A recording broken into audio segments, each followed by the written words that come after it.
Esta es nuestra fiesta. Tenemos mucho que celebrar. Hoy celebramos el amor de Dios. Celebramos que fuimos creados para adorarle, que fuimos redimidos por su sangre y sellados por su espíritu. Celebramos que su misericordia y fidelidad permanecen para siempre.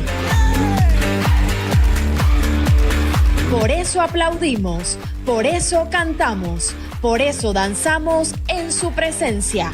Por eso hemos traído nuestra mejor ofrenda. Porque esta es nuestra fiesta. Vamos todos a celebrar. Quiero pedirles que abran sus Biblias hoy en el libro de Eclesiastés, el capítulo 3, versículo 11. Eclesiastés, capítulo 3, versículo 11. El libro de Eclesiastés es fácil de encontrar si abres tu Biblia por el centro, porque allí aparece el libro de los Salmos. Y después del libro de los Salmos está Proverbios y luego viene Eclesiastés. Eclesiastés capítulo 3, versículo 11. Cuando ustedes lo hayan encontrado, por favor dicen amén con su mano en alto. Déjeme ver su mano si ya lo encontró. Eclesiastés 3, 11. Amén. Dice: todo lo hizo hermoso en su tiempo, y ha puesto eternidad en el corazón de ellos, sin que alcance el hombre a entender la obra que ha hecho Dios desde el principio. Una vez más, podemos leerlo todo, ¿sí? Dice: todo lo hizo hermoso en su tiempo, y ha puesto eternidad en el corazón de ellos, sin que alcance el hombre a entender la obra que ha hecho Dios desde el principio hasta el fin. La mano derecha en el corazón. Padre, te doy gracias por tu palabra. Ruego, Señor, en este momento habla a nuestras vidas. Guíanos tú, Señor, en el nombre de Jesús. Amén. Amén. El libro de Eclesiastés fue escrito por uno de los hombres más sabios que ha existido, el rey Salomón. Él escribe este libro y lo hace desde la perspectiva del hombre natural que intenta entender el mundo que los rodea y que intenta entender la razón por la cual nosotros estamos en esta tierra. Salomón en este libro hace esta declaración que es una afirmación radical, contundente. Lo que dice es que todo lo que Dios ha hecho es hermoso y lo hizo en su tiempo. Y que esto que Dios ha hecho tiene hermosura y perfección. Esa es una afirmación de las Sagradas Escrituras, entonces. Una afirmación venida desde el hombre natural, pero que es cierta. Todo lo que Dios ha hecho es hermoso. ¿Cuántos pueden decir eso? Todo lo que Dios ha hecho es hermoso cuando lo hizo en su tiempo. Y Salomón tal vez está pensando en que nuestro mundo está muy bien diseñado. Por eso yo quiero hoy hablar de diseños. Y dentro de esta serie de mensajes acerca de cosmovisión cristiana, yo creo que es importante que nosotros podamos entender cuáles son los diseños originales de Dios. ¿Qué fue lo que Dios planeó originalmente cuando hizo el mundo? Porque entender eso nos permite poder comprender hacia dónde es que nosotros debemos ir, qué es lo que tenemos que recuperar, entender qué fue lo que perdimos y eso que perdimos, cómo podemos recuperarlo. No sé si me explico lo que estoy diciendo. Si sé qué es lo que Dios hizo originalmente, entonces voy a saber hacia dónde es que debo ir en realidad, porque esto es lo que Dios ha planeado. Dios nos ha rescatado, nos ha redimido para poder volver todas las cosas a su diseño original. Ese diseño original de Dios en la creación aparece en Génesis capítulo 1. Y cuando uno ve la Biblia, en realidad nada más es esto. Una página de la Biblia esto. Allí aparecen los diseños originales de Dios. El mundo perfecto que Dios creó. Después de aquí aparece la caída del hombre y a partir de ahí la historia de la salvación y el deseo de Dios de restaurar las cosas al principio. Entonces, si yo quiero conocer los diseños divinos y cómo esos diseños fueron hechos por Él, yo necesito examinar Génesis capítulo 1 y capítulo 2. En el capítulo 1 de Génesis se utiliza en el versículo 1 la palabra, el verbo crear. Dice, en el principio creó Dios los cielos y la tierra. El verbo crear, cuando dice allí creó, en el original, en el hebreo, es bara o vara. Y significa hacer algo de la nada. Solo Dios puede hacer algo de la nada. Ese verbo, cuando aparece en la Biblia, vara, en hebreo, solo tiene como sujeto a Dios. Dios es el sujeto de crear de esa manera. Existen otros verbos en la Biblia, en el hebreo, que también significan hacer, formar, establecer, y los puede usar para seres humanos. Pero este se usa exclusivamente para Dios. ¿Yo me estoy explicando aquí? Porque solo Dios puede crear de la nada, sin materia prima. Él es el creador por excelencia. Cuando nosotros hablamos de Dios, decimos que Él es Dios y decimos muchas cosas acerca de Dios, pero una de las afirmaciones que hacemos en nuestra forma de creer es que Dios es el creador. Él es el que multiplica el cero y el cero le produce algo. Si usted y yo multiplicamos el cero, siempre nos va a dar cero. Pero dice Isaías 40, Él multiplica las fuerzas al que no tiene ningunas.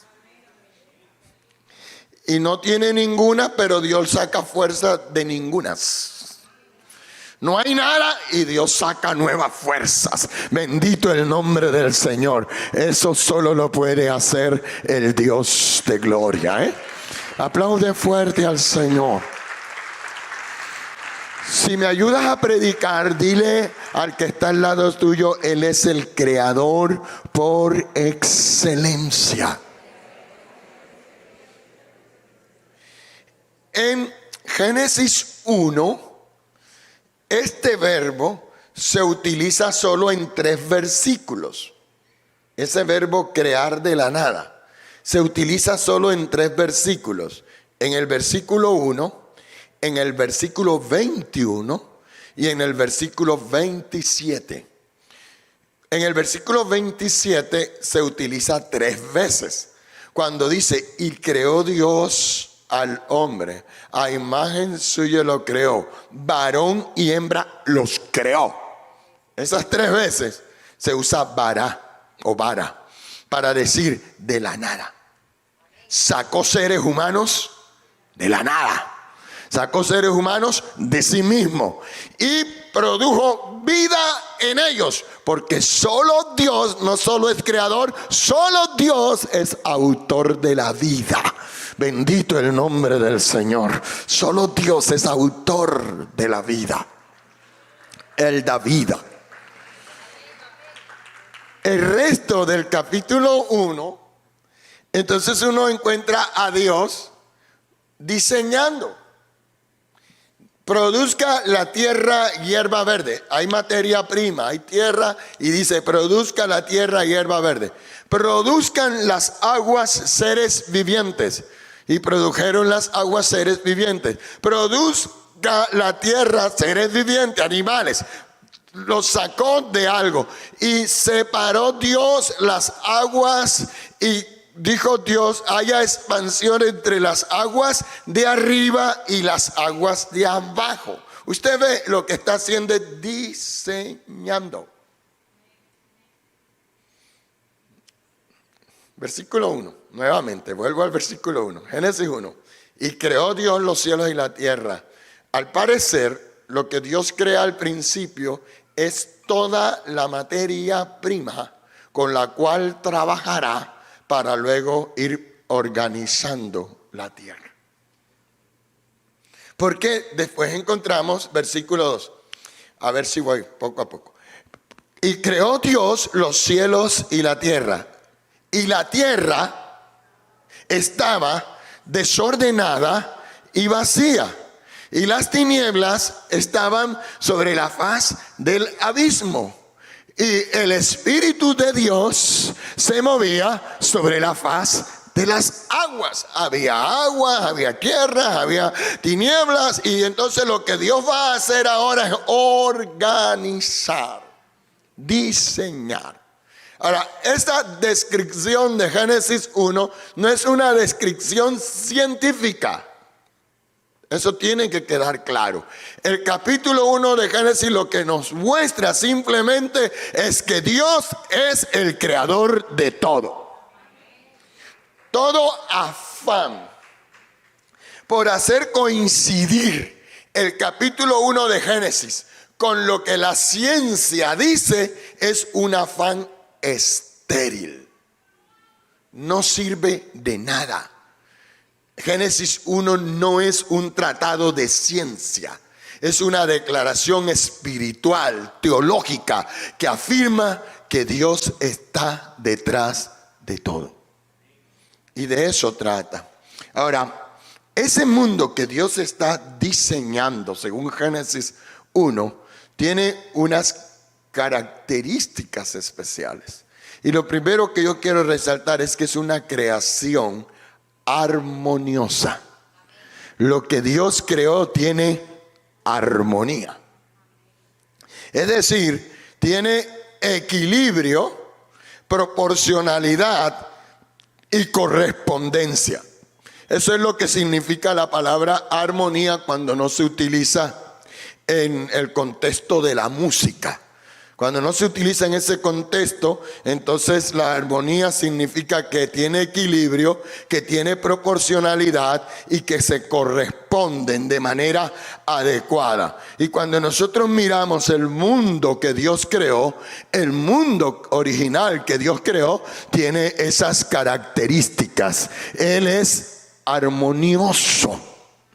Es un mundo en el cual tiene unas características que son extraordinarias, hermosas. Por ejemplo, la tierra original que Dios crea es una tierra maravillosa, es una tierra especial.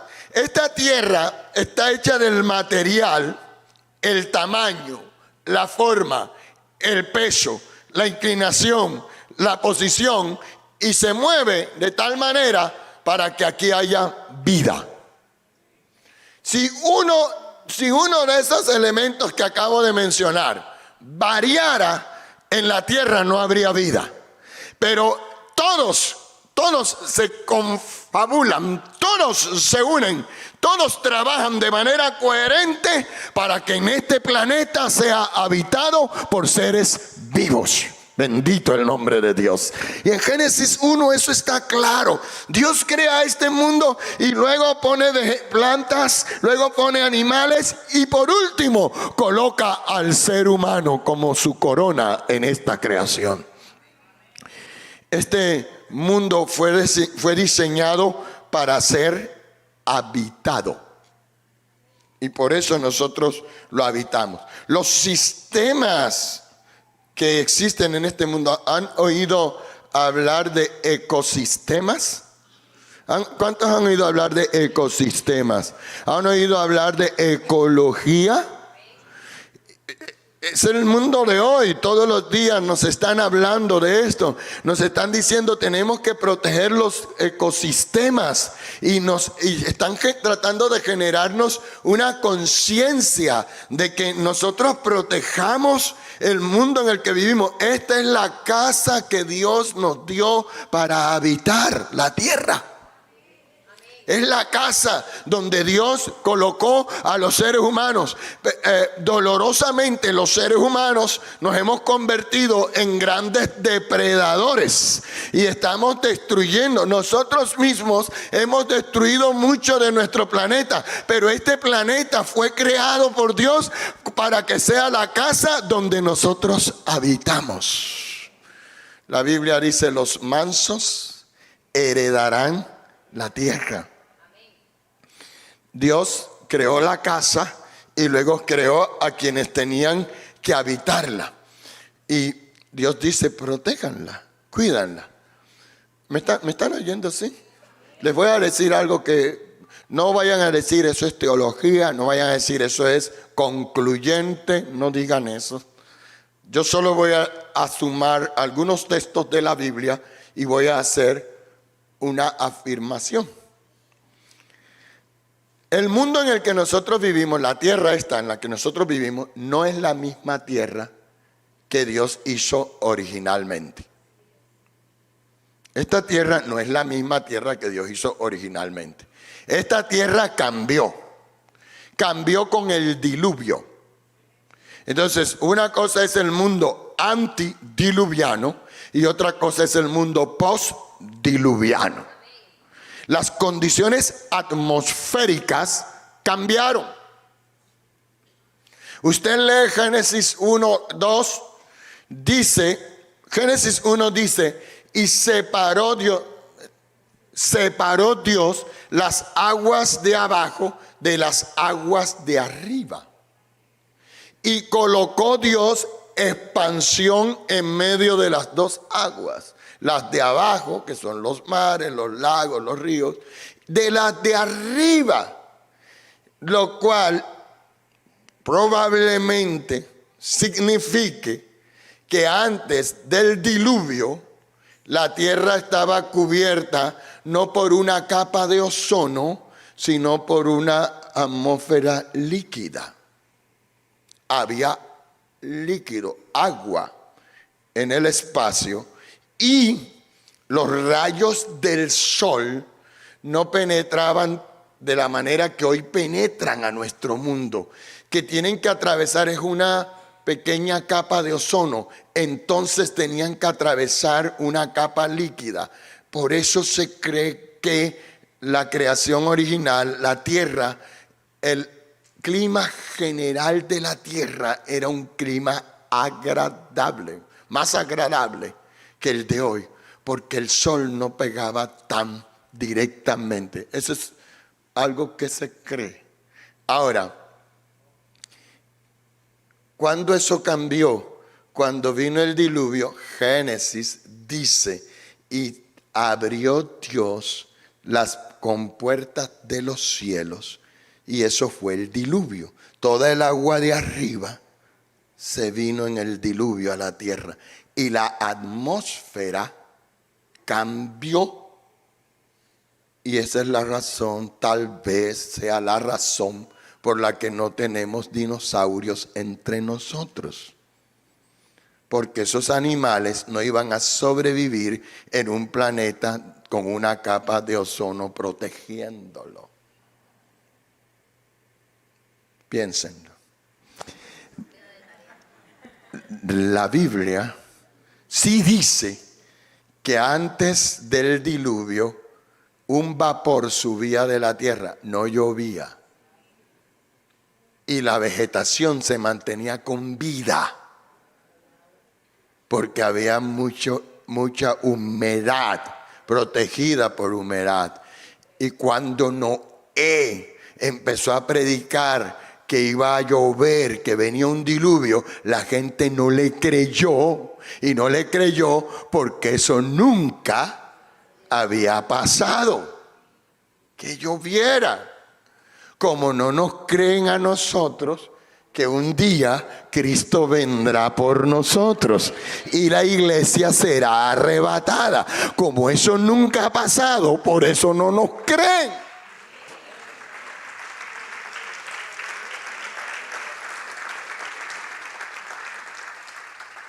Pero Dios siempre hace las cosas una vez y no necesita repetirlas.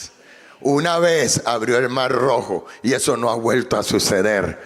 Cuando es un milagro, ocurre una vez y no tiene por qué repetirse. Un día de estos ocurrirá un milagro y ustedes y yo seremos arrebatados de esta tierra y llevados a morar con Él en el cielo. Será como en los días de Noé. ¿Se acuerda que así dice la Biblia? Bien, esa tierra original es una tierra con un clima agradable. Y es el pecado de los seres humanos el que rompe con la armonía de la creación. El que hace que, el que hipoteca, Adán y Eva hipotecaron la felicidad nuestra, la felicidad de la humanidad, la hipotecaron en el huerto del Edén. Desobedecieron a Dios, hicieron su propia voluntad y desde entonces se rompió la armonía de la creación. Quiero que miren este texto porque es mejor que lo miren. Está en la Biblia, Romanos 8, 19 al 22. Pablo habla de algo como esto. Y lo que Pablo dice es esto. Romanos 8, 19, 22. Porque el anhelo ardiente de la creación es el aguardar la manifestación de los hijos de Dios. ¿Qué hace la creación? La creación tiene un anhelo ardiente. ¿Y cuál es el anhelo ardiente de la creación? Que un día los hijos de Dios se manifiesten. Porque la creación fue sujetada a vanidad, no por su propia voluntad, sino por causa del que la sujetó en esperanza. ¿Cuándo sucedió eso? Génesis 3 dice que después que Adán y Eva pecaron, una de las maldiciones fue esta: comerás el pan con el sudor de tu frente y espinos y cardos te producirá la tierra. Antes del pecado, la tierra no producía espinos y cardos. La maldición del primer pecado recayó sobre los seres humanos, recayó sobre los animales representados en la serpiente y recayó sobre la naturaleza en esa tierra. Dios, en un acto de misericordia, lo que hizo fue que no recae toda su justicia sobre el ser humano, sino que la distribuyó en toda la creación. Y lo que el texto nos está diciendo es que Dios sujetó a vanidad a esta creación, no por su propia voluntad. Y también dice que la sujetó en esperanza. Pero también esta creación, dice, gime, Porque también la creación misma será libertada. Esta es la esperanza. La creación será libertada de la esclavitud de corrupción a la libertad gloriosa de los hijos de Dios. Porque sabemos que toda la creación gime y aún está con dolores de parto hasta ahora, cuando hay terremotos, inundaciones, erupciones volcánicas, cuando hay huracanes, cuando hay fenómenos naturales destructivos. Eso no es más que las contracciones de un planeta que fue sujeto a esclavitud, un planeta que se contrae y dilata, se contrae y dilata como con dolores de parto, esperando que un día usted y yo seamos manifestados como hijos de Dios, y entonces la creación será libertada de su esclavitud.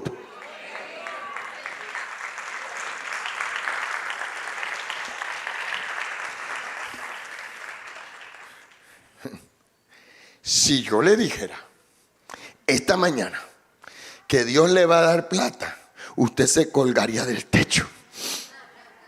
Pero lo que yo le estoy diciendo ahora es más glorioso que decirle que Dios le va a dar plata.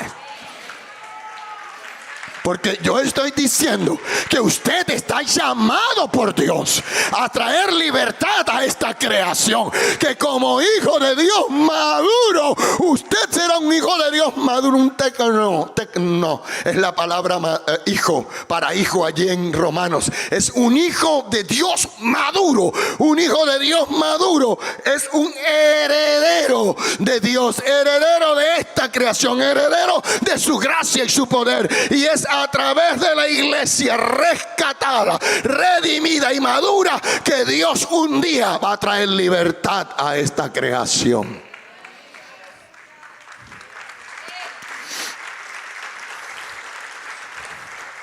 ¿Has oído hablar del milenio? ¿Cuántos han oído hablar del milenio? Levanten la mano. Para los que no, ¿qué es el milenio? Son 1000 años en los cuales Jesús gobernará con la iglesia en este mundo. Eso es lo que así básicamente. ¿Qué es el milenio? Son 1000 años en los cuales el Señor Jesucristo gobernará en la tierra junto con la iglesia. En ese momento lo que Dios va a hacer es decirle a la humanidad: esto era lo que yo quería.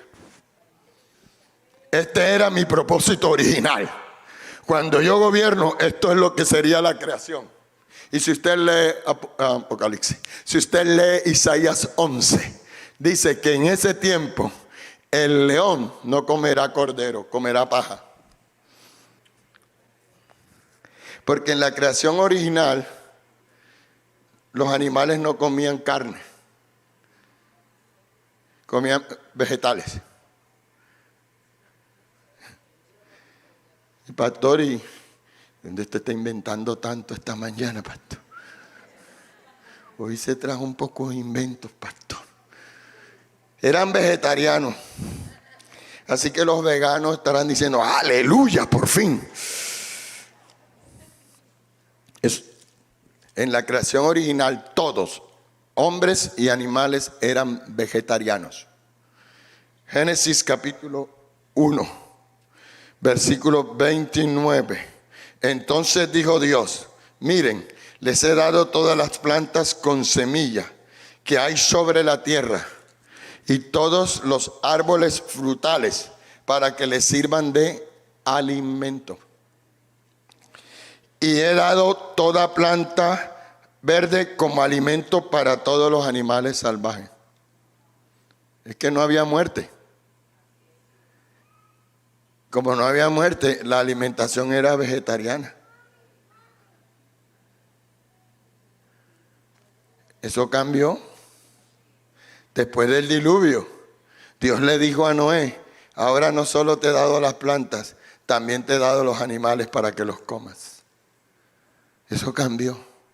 Pero en la creación original, la gente se alimentaba de frutos. Ese era el plan. Todo eso cambió. Ahora no diga: entonces los vegetarianos son los hijos de Dios. Porque eso es tomar las cosas al revés. Total. Es entender que ese era el diseño original, en el que no había muerte, en el que no había depredadores, no existían depredadores. Era un planeta hermoso y armonioso. Había armonía. Es una creación autosostenible. No es solo armoniosa, pero también era autosostenible. Es decir, Dios hizo todas las cosas y diseñó un sistema para que esta tierra fuese autosostenible, se pudiera producir lo que se necesitaba. Y cuando Dios diseña esto, usted lo ve en Génesis 1:11 al 13. Dice, después, Génesis 1:11 al 13, después dijo Dios, produzca la tierra hierba verde, hierba que dé semilla, árbol de fruto que dé fruto según su género, que su semilla esté en él, sobre la tierra. Y fue así. Produjo pues la tierra hierba verde, hierba que da semilla según su naturaleza, y árbol que da fruto cuya semilla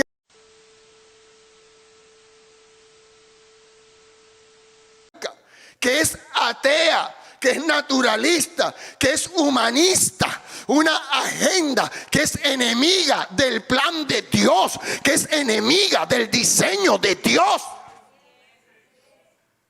Una agenda que dice, ya hay demasiada población y se nos están acabando los recursos, acabemos con la gente. Y entonces están promoviendo uniones homosexuales porque esas uniones son estériles. Están promoviendo familias multiespecie. ¿Qué es eso? Un hombre, una mujer y un perrito. O gatico, no sé. La mascota que quieran. Por eso le llaman multiespecie. Y dicen, esta es mi familia. Mis hijos. Perrijos. Gatijos también. Ah, bueno, invento. Sí. Monijos. ¿Y por qué qué hay detrás de eso? Lo que hay detrás de eso es no queremos que los seres humanos se multipliquen. No queremos que se procreen. Nosotros no nos reproducimos, nosotros nos procreamos. Dios, una vez más, Dios en su gracia nos dio a nosotros la capacidad de dar vida. Pero esa capacidad la repartió en el hombre y la mujer. Bendito el nombre del Señor. Vida.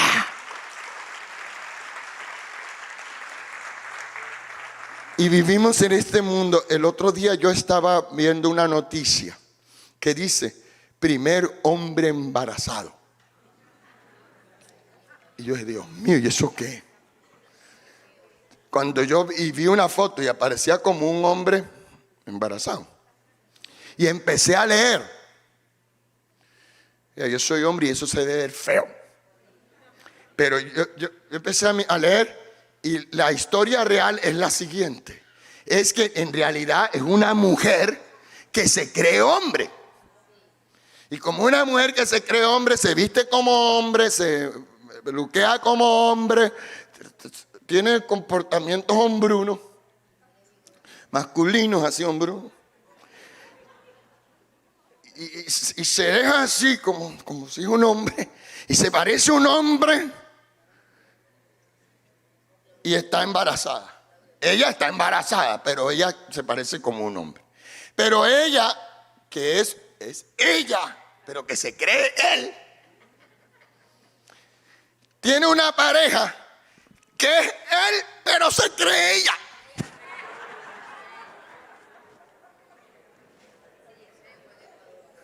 Sí. Y tú dices, pero qué cosa más loca esta. ¿Cómo así? Entonces, este es un hombre que se cree mujer. Y viste como mujer y se ha cabello como mujer y usa cosas de mujer y se parece a una mujer. Entonces es él que se cree ella y se enamoraron. Y yo no puedo entenderlo. Y yo, pero si te enamoraste de un hombre, ¿para qué dijiste que era una mujer? Es un hombre, te enamoraste de un hombre. Porque ser hombre o mujer, eso se ve en el espejo. Eso no se decide de otra manera, eso se decide viéndose al espejo.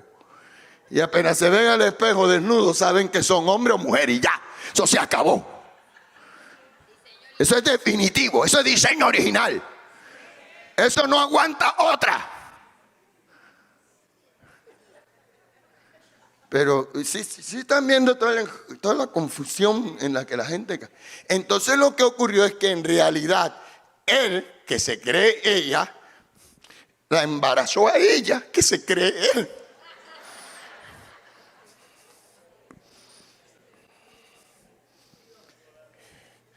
Al final, ¿qué pasó? Un hombre embarazó a una mujer.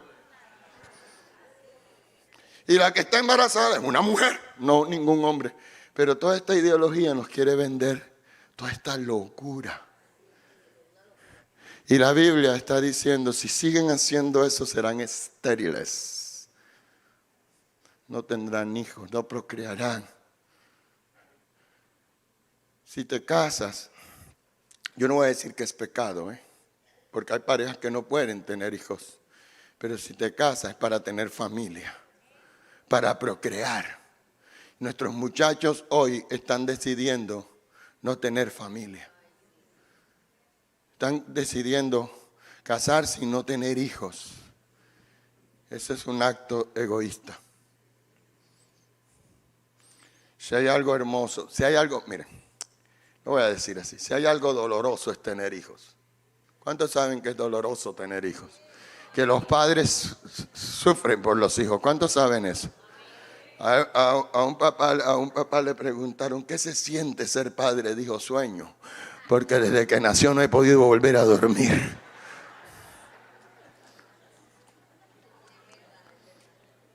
Se siente dolor, se sufre, pero es un sufrimiento hermoso, porque es el sufrimiento en el que tú dejas de vivir para ti y empiezas a vivir para otro, donde otro ser humano comienza a tomar mayor importancia que tú en la vida, donde para mí es más lindo que él triunfe a que yo triunfe.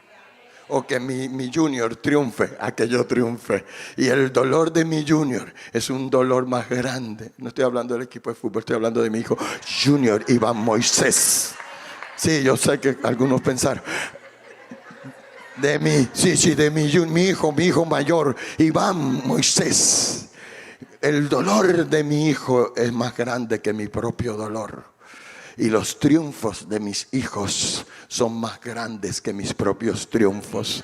Aprendí que vale la pena invertir la vida en otro cuando uno tiene un hijo. Bendito el nombre del Señor. Si no lo tienes, te pierdes de eso.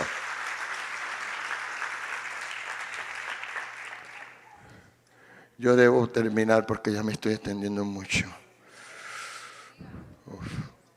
Tercero, esta es una creación extremadamente buena. Esa creación original es extremadamente buena. Dice el versículo 31 de Génesis 1. Y vio Dios todo lo que había hecho. Y he aquí que era bueno en gran manera. Y fue la tarde y la mañana del día sexto. Aleluya. ¿Sabe qué está pasando? Que Dios hizo las montañas, los ríos, los mares. Dios colocó plantas, orquídeas, rosas, lirios, claveles. Dios se extendió. Porque Dios es extravagantemente bueno. y es extravagantemente versátil. Dios todavía no ha tenido que repetir al primer ser humano, y se ha pasado toda la creación haciendo seres humanos y todavía no ha tenido que repetir al primero. Bendito el nombre del Señor. O sea, Dios, perdónenme la expresión tan mundana, se regodeó haciendo todo, se regocijó haciendo todo y poniendo nieve en las montañas altas y poniendo valles y creando inclusive desiertos. Y cuando Dios hizo todo eso, Dios dijo: produzca la tierra hierba verde, y produzcan las aguas seres vivientes, y produzca la tierra animales, y haya aves en los cielos. Y luego que dio todo eso, Dios dijo: esto está muy bueno. Mi creación me quedó muy buena. Dios se regocijó en lo que hizo. La palabra bueno en la Biblia es la traducción de un término hebreo que significa algo así como satisfactorio, agradable, placentero, hermoso. Aleluya. Entonces Dios hace un mundo que es placentero, que es agradable. Y cuando ya lo hizo, dijo: ahora voy a hacer a los seres humanos y los voy a sacar de mí. La materia prima de ellos voy a ser yo. Hagamos al hombre a nuestra imagen y conforme a nuestra semejanza. Y cuando vio al hombre y a la mujer, entonces dijo: no, esto no está bueno, esto es extremadamente bueno. ¡Aleluya! Bendito el nombre de Dios. Que nadie te diga que no te puedes regocijar en lo que has hecho. Que nadie te quite el gozo de sentir el placer de la obra terminada. Porque Dios mismo nos dio el ejemplo. Cuando Él terminó todo, se regocijó.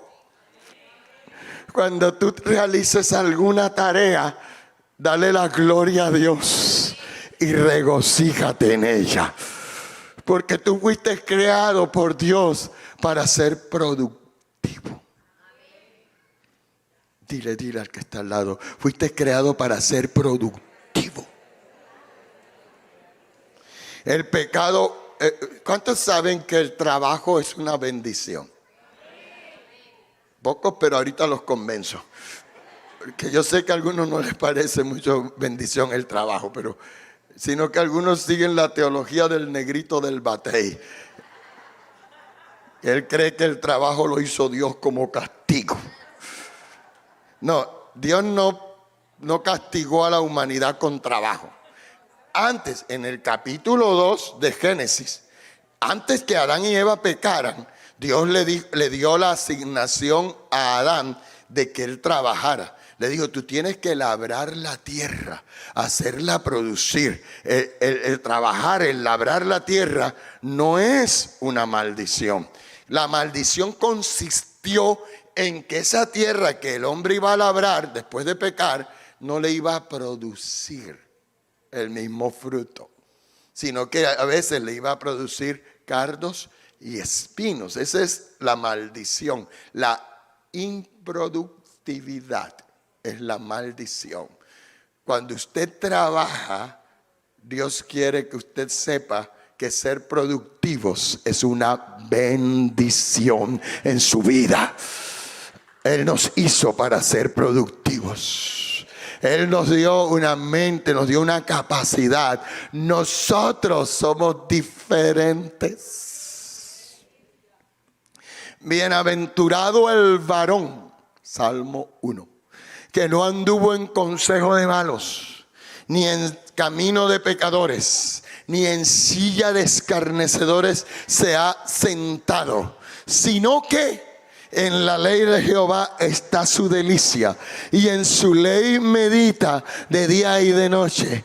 ese hombre, esa mujer será como árbol plantado junto a corrientes de agua, que da su hoja en su tiempo y su hoja, que da su fruto en su tiempo, y su hoja no cae. Y todo lo que hace prosperará.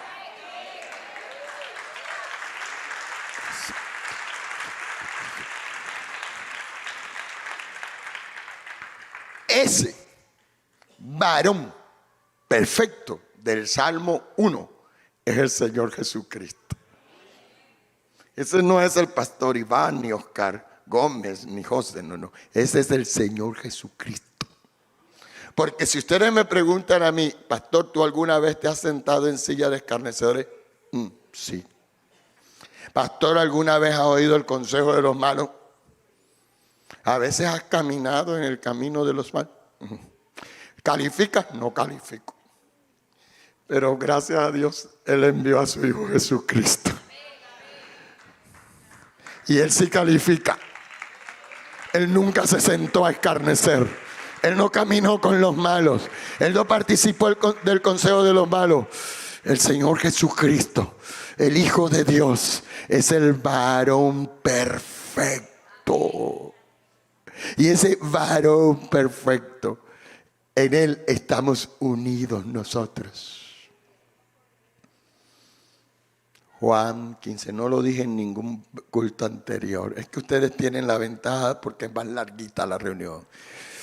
Juan 15, yo soy la vid, ustedes son las ramas. El que en mí no lleva fruto lo corto, pero el que lleva fruto lo limpio para que lleve más fruto. Él es el árbol plantado junto a corrientes de agua, que hace que el que esté unido a Él sea fructífero, productivo. Alabado el nombre de nuestro Dios. Aleluya. Cuida los recursos naturales. Defiende el modelo de procreación humana. Esfuérzate por ser productivo. Disfruta de lo que Dios te ha dado y alábale por su sabiduría, poder y generosidad. Los cielos cuentan la gloria del Señor y el firmamento lo que sus manos hicieron. Dios, aquí estamos. Te adoramos. Alabamos tu nombre, Señor. Te damos toda la gloria y la honra a ti, Señor. Te damos toda la alabanza a ti. Oh, tú eres digno, digno, digno. Digno de gloria y de honra, digno de alabanza y de adoración. Eres fiel, Señor. Eres todopoderoso. Eres bueno. ¿Quieres colocarte de pies y adorar al Señor?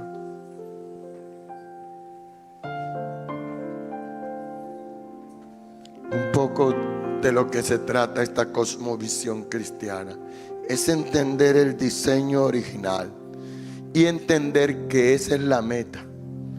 Cuando nosotros decimos algo como esto, miren, no tiene que estar claro en la Biblia, en lo que Dios dice.